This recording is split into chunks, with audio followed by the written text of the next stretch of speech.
Hello, today I'm going to show you some great moves with a Rubik's Cube that create an interesting checkerboard pattern.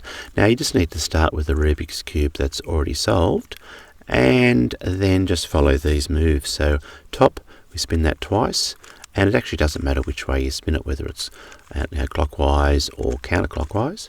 You just need to spin it twice because it'll always end up when you spin it twice, it always ends up in the same position.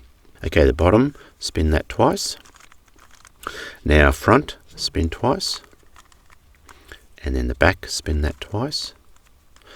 And then left, spin twice. And then right, finally, right, spin twice. And there we go.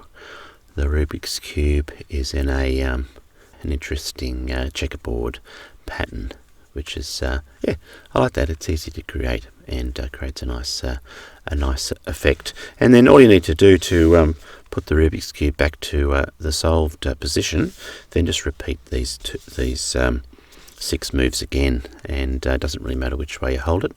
So just as long as you do each side twice. So top, spin it twice, bottom, spin it twice, front, spin it twice, and then back, spin it twice, left, spin it twice, and then right, spin it twice, and there we go. The Rubik's Cube is back to its original position.